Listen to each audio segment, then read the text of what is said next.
Bonjour à tous et bienvenue dans cette étape 52 qui va un peu vous montrer donc la pose des contre-lithos afin de pouvoir poser cette fameuse tuile à embattement petit moule à relief monopole numéro 1 Huguenot qui a une finition vernie.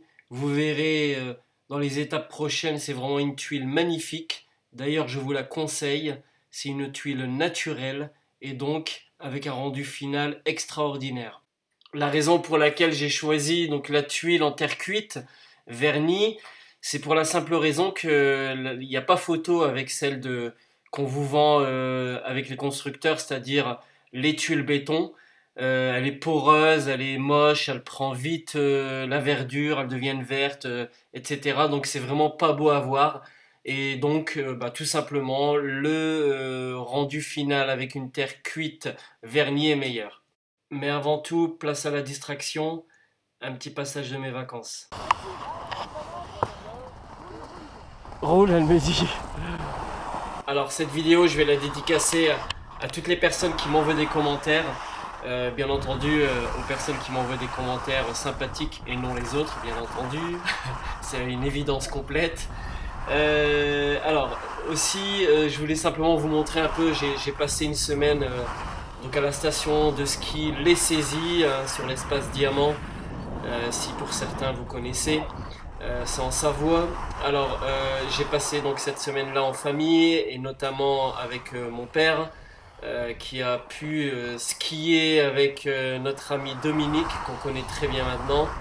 Et donc je pense que si vous avez la possibilité d'aller vers cette station-là, elle est vraiment très familiale.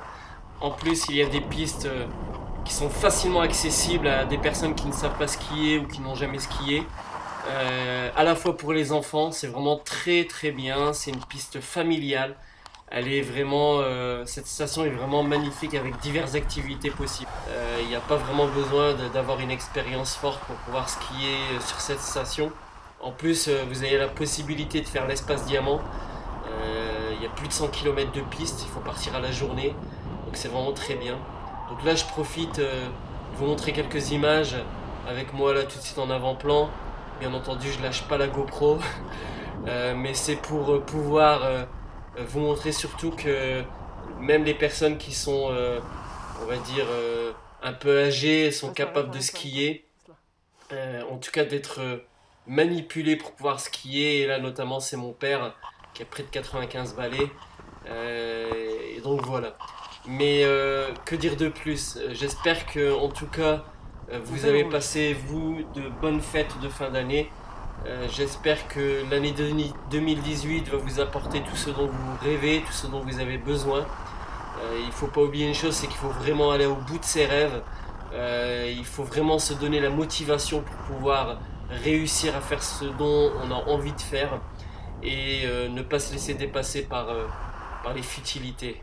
Allez, je vous dis bonne vidéo et je vous laisse finir cette petite descente de ski avec mon père Dominique, ma femme et moi.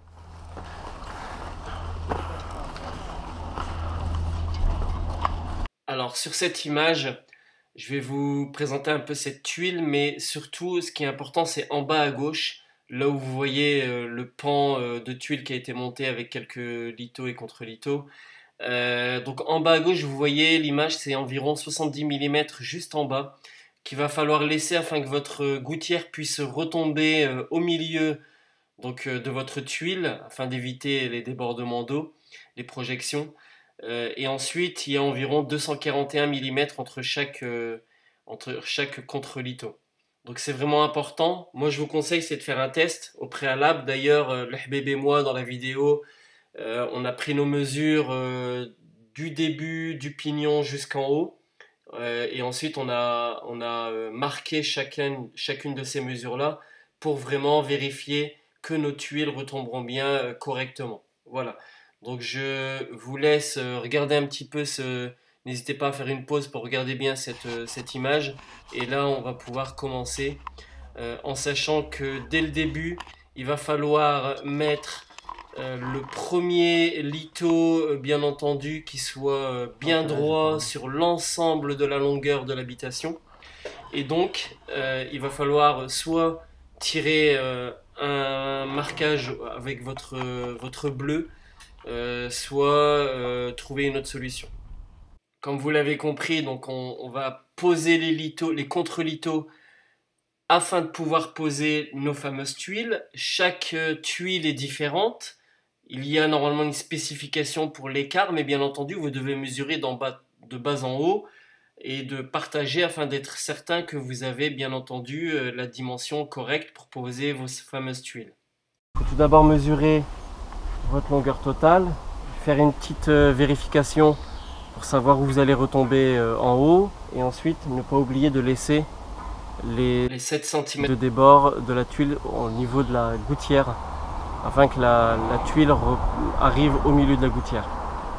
Donc après avoir mesuré donc la distance totale entre le pignon haut et donc le début de la toiture, nous on va partager en 24,2 mm pour pouvoir à chaque fois faire un trait. Ça va être simplement pour nous une vérification, puisque ensuite on va utiliser des tasseaux pour nous permettre de pouvoir directement mettre chaque contre-litho à bonne distance entre chaque contre-litho. Donc 24,2 plus 24,2, 46,4 plus 24,2. Prochain c'est 72,6.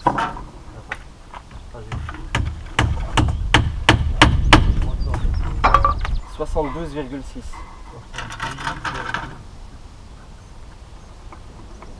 Moi là on est. On n'a pas de. Ouais. 96,8.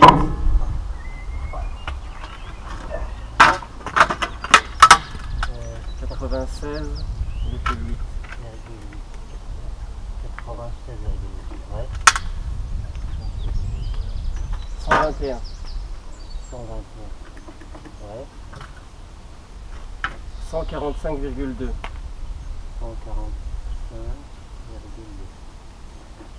Ouais. 169,4. 169,4.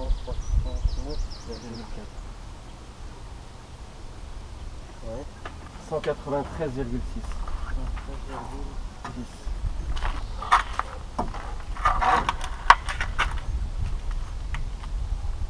217,8.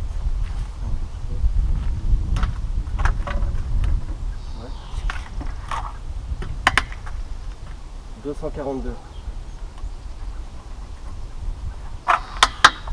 266,2.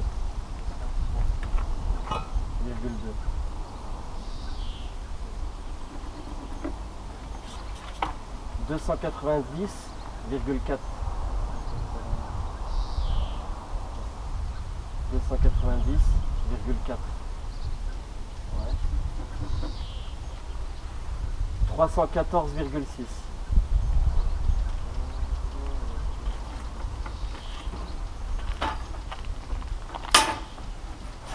338,8. 338,8.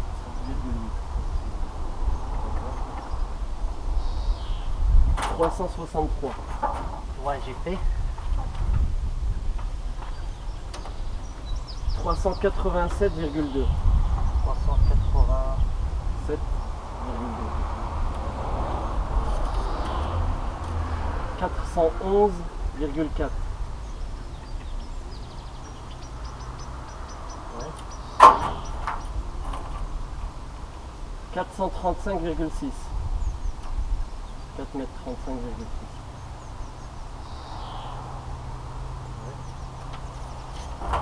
459,8.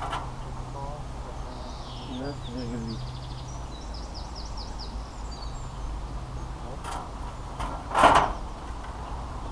484.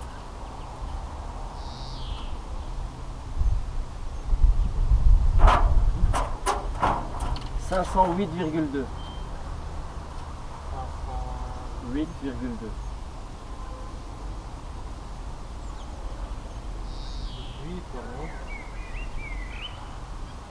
532,4. 500. 532,4. Pour simplifier le travail, il vous suffit d'avoir deux morceaux de bois comme ceci, avec une séparation entre les deux, du moins une distance de 24,2, qui va vous permettre d'avoir vos contre-litho à chaque fois à la bonne distance. Ça vous sert en fait de gabarit. Préparez ensuite vos lithos. Les lithos font 27 mm d'épaisseur sur 40 donc de largeur et en 3 mètres en longueur. Donc vous préparez tout ça. Comme vous pouvez le voir, Al-Habib va commencer à faire jouer son rôle de funambule.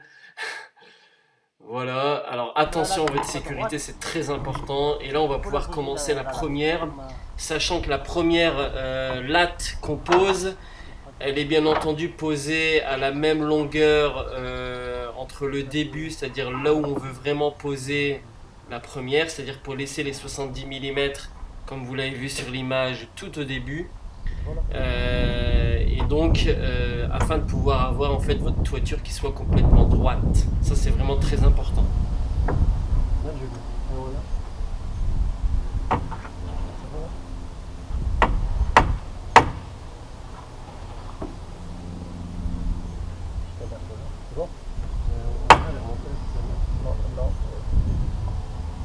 Là-bas il touche pas, plus loin. C'est ça. Non, non, non, non. Tiens, tu mets.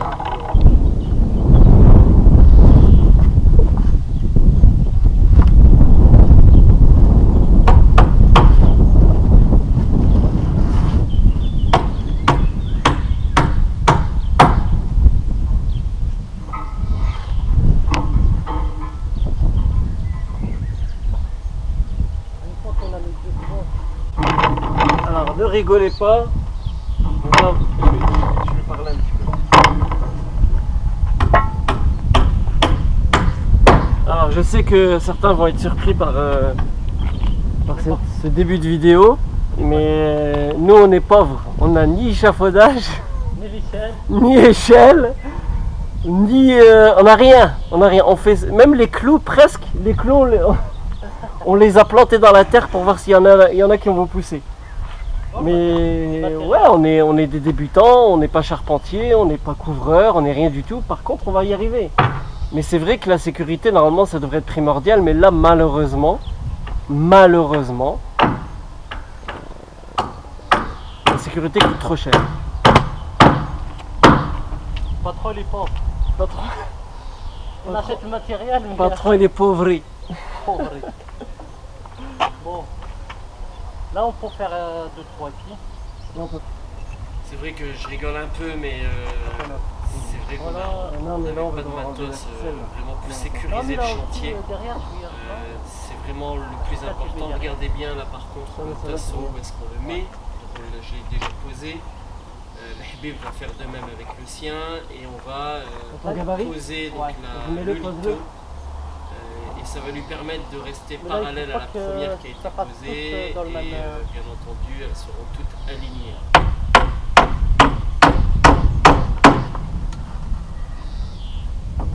Tu penses qu'on est bon là? Hein? Non, je fais celle-là, je la fais. Ah non, mais à chaque clou tu mets un gabarit. À chaque. Parce que les planches elles sont pas droites tout le temps.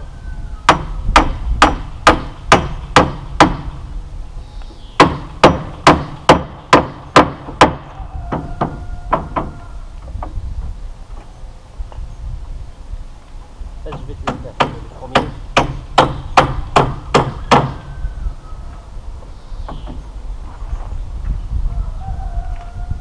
Ça va, on y arrive pas vite. Hein.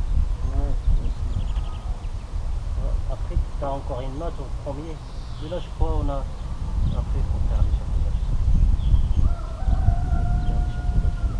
Comme on a de l'autre côté, bon, Si on a d'échafaudage, tu arriveras. Au moins un premier parti déjà. Même pour le PVC, tout ça. ouais, obligatoire ça. C'est obligatoire. Vous devez impérativement poser votre gabarit à chaque fois que vous voulez planter un clou. C'est vraiment important parce que vos lithos que vous recevez de chez votre fournisseur ne seront jamais droites. En plus elles sont humides, donc avec la chaleur, avec le froid, elles se dilatent, elle se plie, etc. Donc il faut vraiment que toujours vous ayez votre gabarit sous la main pour pouvoir avoir vos lithos qui soient posés vraiment parallèles et bien alignés. Dès que t'es là, regarde là-bas si t'es bon dans le trou. Ah, là-bas, ouais. Ouais, ça sort. Grave, je suis là. C'est bon.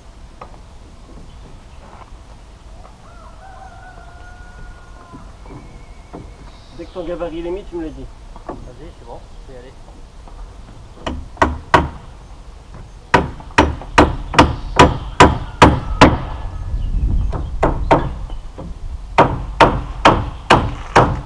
On a oublié quelque chose. Quand on a pris le gabarit, on faut quand même voir un trait ici. C'est le jeu.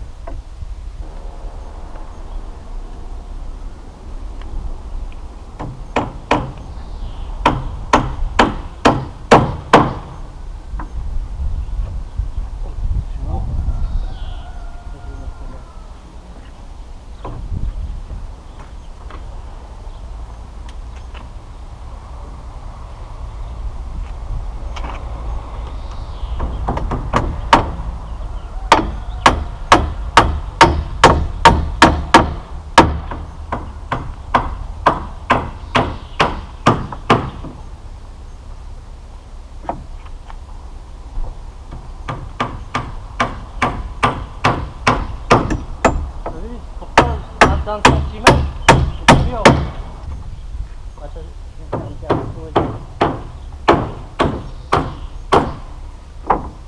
Là t'es bon là? C'est bon.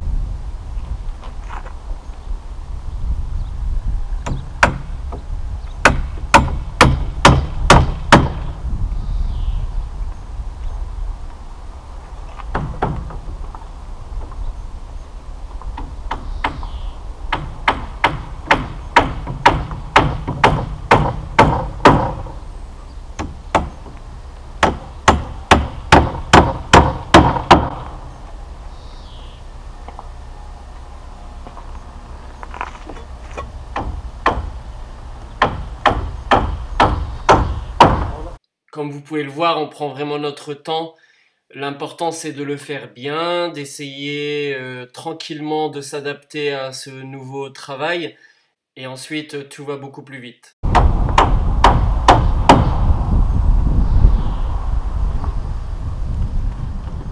À cette image, vous voyez que l'Ahbib enlève ce qui nous avait servi à pouvoir monter et poser notre sous-toiture. Donc là, il suffit simplement de les enlever.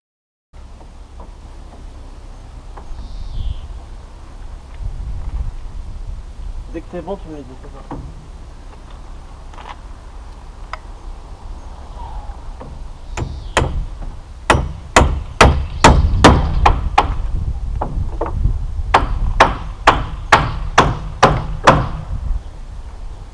Ça marche bien avec le gabarit. Ouais, c'est mieux le gabarit. Même après, tu poses dessus, c'est pas comme un trait. Ça bouge tout ça. Là, tu le mets.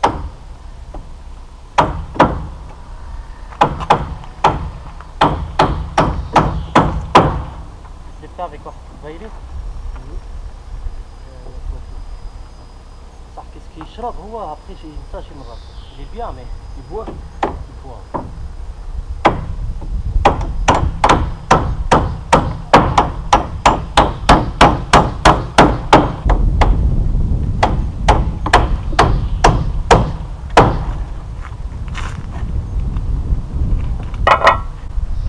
Dans ton marteau si tu veux. Non, c'est bon.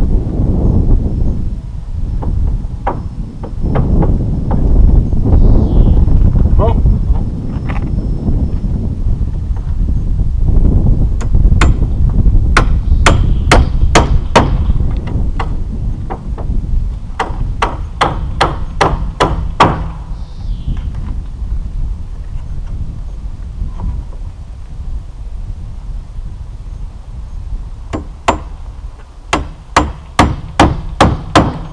Lorsque vous marchez sur la toiture, regardez bien où mettre vos pieds parce qu'il faut vraiment éviter de marcher entre les deux lattes qui ont été posées au préalable lorsqu'on a posé le sous-toiture parce qu'il y a un risque où votre litho casse et que vous passiez soit à travers, soit que vous soyez déséquilibré et donc vous pouvez tomber à l'arrière.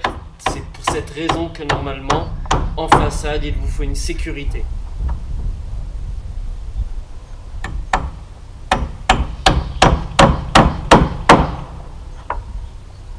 Lorsque vous êtes décontracté, que vous faites ça tranquillement, vous pouvez vous réapprovisionner, prendre vraiment le temps de le faire.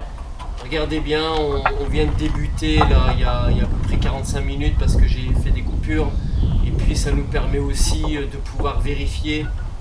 Alors cette tuile, ce n'est pas la première vient en bas.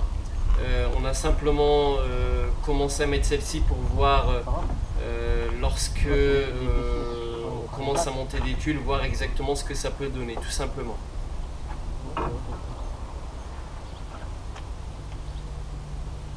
Et ça va faire encore ça.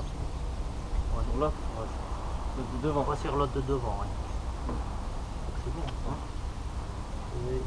il est au milieu. Alors, c'est ça le calcul. Au moment qu'il est au milieu, il ne touche pas l'autre. On a reculé pour pouvoir arriver bien en haut. Voilà, il ne touche pas l'autre. Ça le d'en haut. Il est au milieu. Ouais, c'est bon. Lorsque vous avez pris la main, bien entendu, il faut bien entendu toujours vérifier que vos lattes soient droites, du moins le plus droit possible, pas cassées, pas fissurées. Lorsque vous montez sur votre toiture, assurez-vous d'avoir vraiment un bon appui. Et d'autant plus que la sécurité est importante, d'autant plus que ça va vous permettre, en fait, lorsque vous faites ces vérifications-là, de pouvoir assurer que votre toiture soit faite à la perfection. Lorsque vous choisissez vos tuiles, bien entendu, choisissez des tuiles vernies, des tuiles naturelles en terre cuite, c'est important.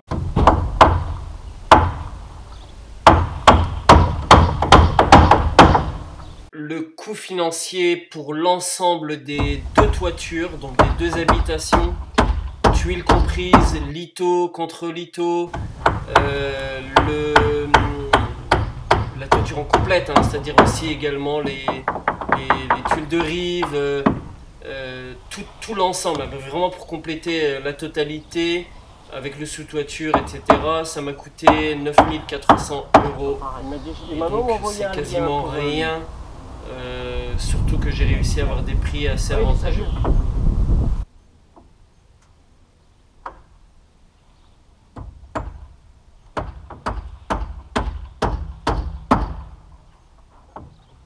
Je vais profiter pour vous parler d'un blog donc d'un ami qui l'a créé et donc vous pourriez trouver énormément d'informations concernant les constructions, futures constructions, en passant par le terrassement bien entendu, et il y aura des suites, des articles pour la suite.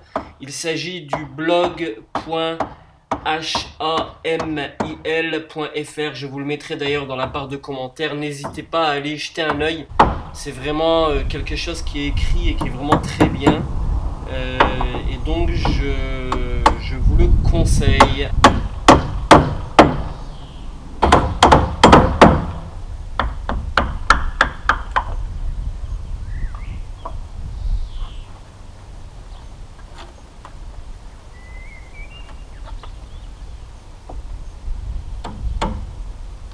Tu devrais rendre ça. T'as vu comment pour ça, on marque bien. Avec le canif monte.